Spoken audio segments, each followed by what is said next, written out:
So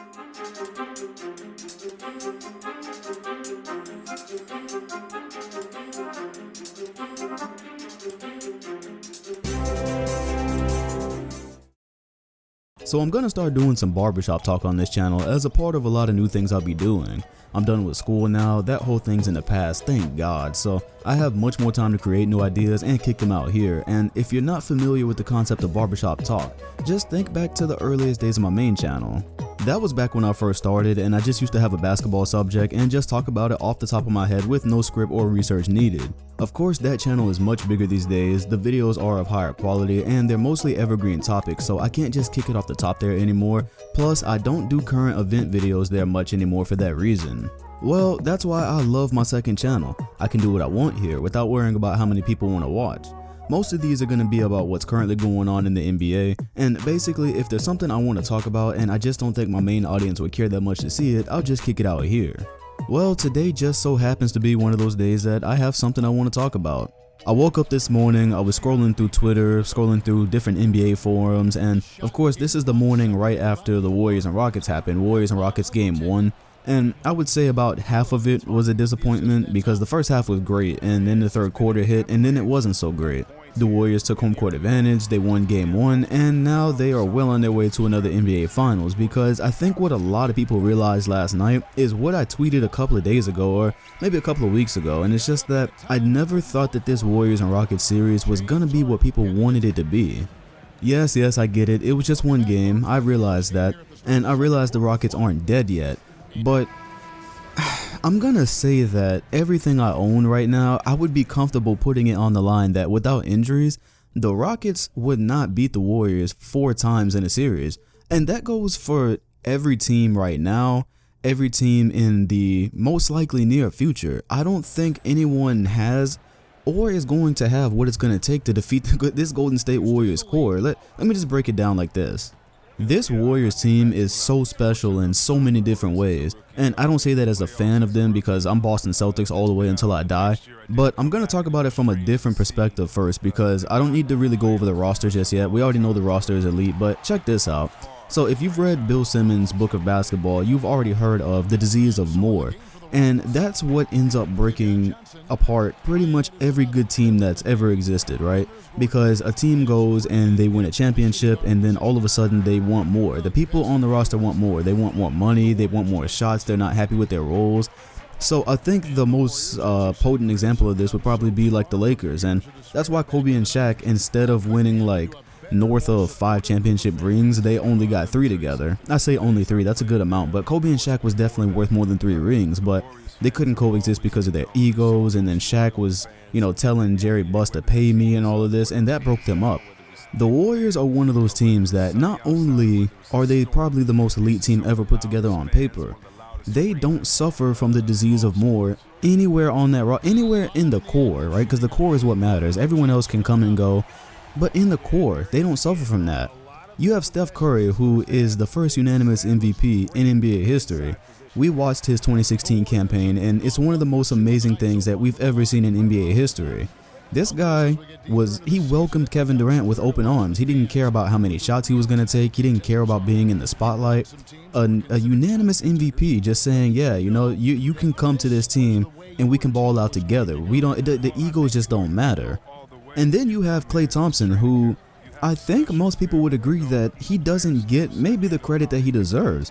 He's one of the greatest shooters of all time. He's going to be right there with Curry and Ray Allen and Reggie Miller. He's going to be right there. He plays great defense. He just plays his role. He's just quiet. He shuts up. He takes his shots, plays his role. When I just saw a quote from him today that said he's getting paid handsomely. They compete for championships every year. He's cool. All this talk about him maybe going somewhere one day, he's chilling right now. He's chilling in a championship role. Kevin Durant has already said that he'll take a pay cut to keep his core together. They're cool right now from a salary standpoint, from an ego standpoint.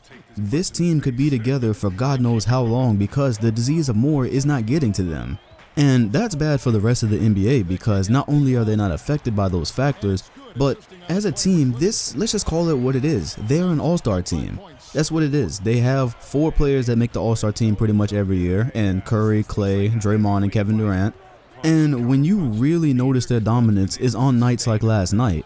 where they go up against a, 63 or 65 win Houston Rockets team, something like that, right? They just came off of a season where they had the most efficient offense in NBA history. And then you have the Warriors go into their house and you see the Rockets could really only keep it competitive for 2 quarters. After those 2 quarters were up, Golden State did to them what they do to every single other team. They just take off. They're too hard to keep up with. They play unselfishly. That's another thing that you saw in comparison to the Rockets, where the Rockets had tons of ISO ball, James Harden standing at the top, going under his legs, taking a step back shot, nobody cutting, nobody moving. The Warriors don't have that type of offense. They have players that can clearly do ISO. Curry and KD can do ISO all day, but they're passing, they're cutting, they're moving, they're sharing the ball, everyone's getting the touches. A team like the Rockets playing that type of basketball is never going to beat the Warriors. And the reason you start to find out just how good a team like Golden State is on a night like last night is because the Rockets are the 2nd best team in the NBA right now. And look at the gap between the Rockets and the Warriors. Whether people chose to believe it or not this season, that gap did exist.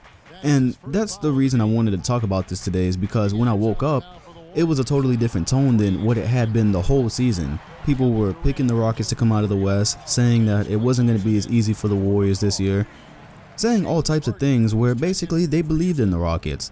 And I woke up this morning and now it's unfair and Kevin Durant has ruined the NBA, so there's a lack of consistency, and I think people need to start accepting that Golden State isn't just dominating this era. They're going to be putting their shot in to be the greatest team of all time. That's where it's going. Just like the Bulls and the Showtime Lakers and Larry Bird Celtics. This core right here with Curry and Kevin Durant and Green and Thompson, they're going to be putting their shot in to become the greatest team of all time, and they have everything they need to do it. I have a couple of things that make me say that. Well, there's a lot of things, but here's at the top of that list. First of all, we're in the 2nd year of this Kevin Durant Golden State era. Look at the playoff games where everyone plays, where Curry's on the floor, everyone's healthy. To this point, nobody has even made Golden State so much as sweat in the playoffs yet. This is the 2nd year. Nobody has made them sweat yet. The only team so far that had even looked like they could make Golden State work was the San Antonio Spurs with Kawhi Leonard last year.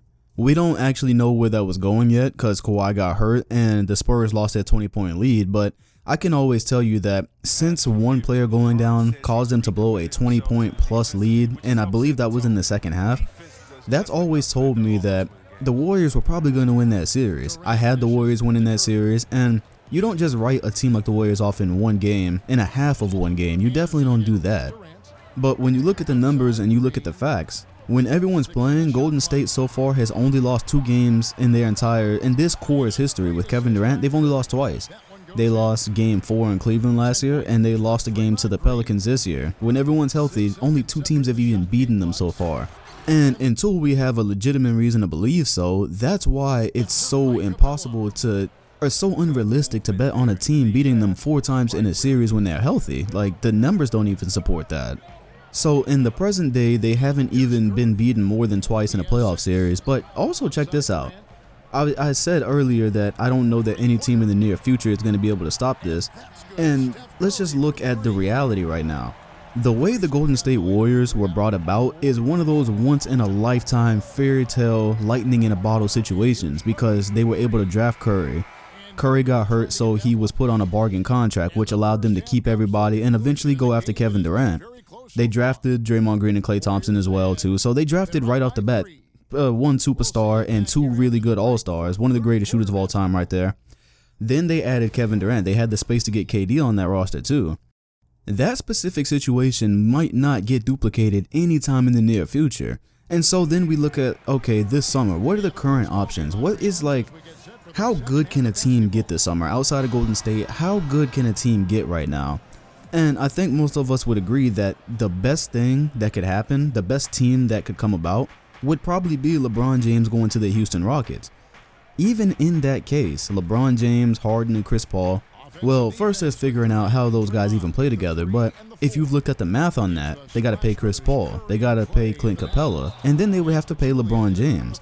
If they find a way for that to happen, that is still going to mean they're going to have to gut the rest of their roster. All those guys that made them the Houston Rockets this year, you won't just be throwing LeBron James on top of the Houston Rockets this year. A lot is going to have to change for that to even be a reality.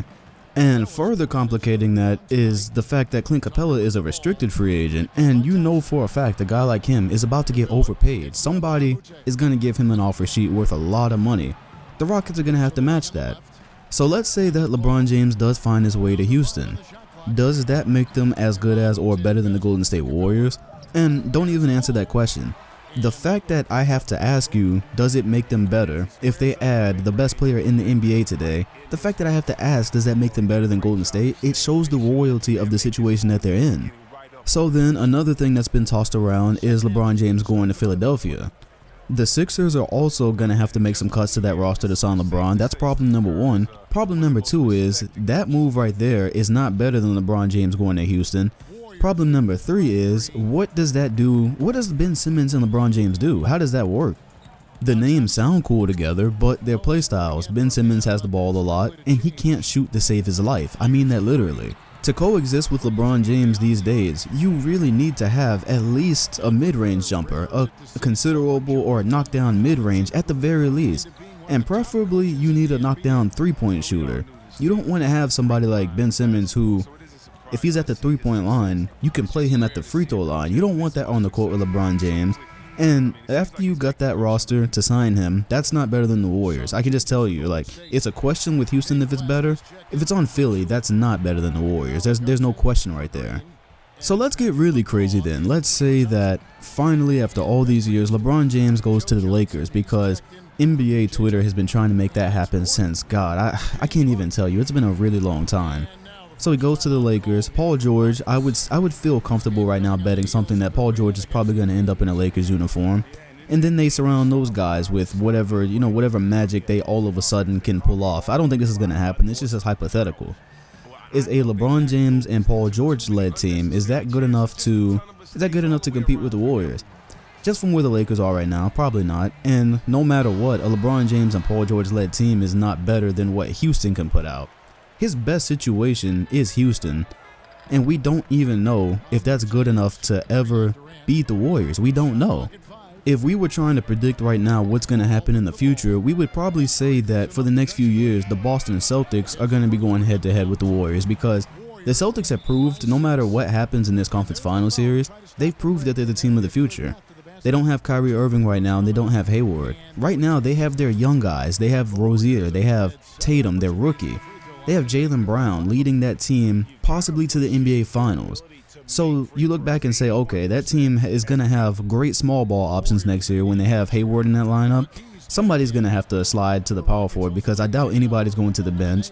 Tatum is not a bench player. Hayward is not a bench player. Brown is not a bench player. Kyrie is not a bench player. Those four are probably going to have to start, so it's going to be a smaller lineup. And that's the wave of the future, right? The team that beats Golden State is going to have to be able to match their death lineup when everybody on the floor can handle the ball, right? They have Green and Iguodala in there, and KD and Clay and Steph. You're going to have to be able to match that, because that's the death lineup. And Boston probably will be able to match that with, I don't say match talent-wise, but just in terms of match-ups, they'll be able to run with them. Boston has really gritty defenders. They've showed, they're really well coached, and everyone knows their role on defense. It's just a beautiful thing to watch right now. So when you throw the All-Stars on top of that, the logical thinking is that we're probably going to have the Celtics and Warriors, at least we're going to get that at some point, even if it's not this year. I think next year would be a really, really high chance of that happening. And so then the question is, if the Celtics haven't made some mega deal for Anthony Davis, if they sport the roster that they have right now and just have it healthy, is that team good enough to compete with the Warriors? Regardless of what the answer to that is, the most likely thing that's going to happen right now is Golden State is going to win their third championship this season. It's going to be their third championship in 4 years. Next year, they're going to be competing for their three-peat, and there's no clear end in sight to this Warriors core, and there's no clear challenge to this Warriors core in the near future. No clear challenge. The Celtics, yeah, I think they could present a challenge, but we don't know if that's ever going to be able to beat this Golden State team, and we don't know who they're going to add going forward. So next year, we're going to be asking the question, can the Warriors make their 5th straight NBA Finals? And I don't think a team has made 5 straight finals in modern basketball. I don't think that's happened. That probably hasn't happened since like the days of the Celtics, right? The older Celtics and Lakers. I don't think that's happened since then. The Warriors core right now, nobody's older than 30 years old. You have Kevin Durant and Steph Curry right there. They're pushing 30. And then Klay Thompson and Draymond are 27. Guys, this could go on for a really long time. It might not be the news you want to hear, but this could go on for a damn long time, and Golden State really has a shot at becoming one of the most dominant teams in NBA history, the greatest team in NBA history. That's the thing that could happen. People are going to bring up the Bulls, they're going to bring up the Showtime Lakers, they're going to bring up the Kobe and Shaq Lakers, and those are all fair challenges. But I'm just asking you, when you say those things, just think about the matchups. Is any team in history equipped to adequately defend and beat 4 times the roster that has a 7-foot shooting guard, basically, the greatest shooter of all time? That's not a debate right now. Klay Thompson is, well, I don't know where you rank him, but he's going to be up there, not far from Curry in all-time shooting. And then Draymond Green, who's basically the garbage man. He does all the dirty work. He gets in people's faces, plays defense, rebounds, pass, and scores occasionally when they need it. Yes, other teams might have clear advantages because nobody can guard Kareem or a Shaq, nobody that the Warriors have. It's a different era of basketball. It's really hard to compare across eras. But then you ask, like, okay, well, I mean, in their era, yeah, we don't have a Shaq here, but Steph Curry and a Kevin Durant, those type of players also didn't exist. That did not exist in 2001. It didn't exist in the 80s. That never existed. So when you start talking about what the Warriors don't have, think about what those teams don't have as well. It's just food for thought. Anyways, that's what I got for you guys today. Hit the like button, comment, and sub if you enjoyed. Leave some topics that you would like to hear in the Barbershop Talk, because I have an opinion on everything basketball. I just don't often share it because these aren't really the hardest videos to make, and they're not well enough quality to be on my main channel. So yeah, just let me know what you want to hear and I will definitely make it happen. Thanks for watching, and I'll see you guys on the next one.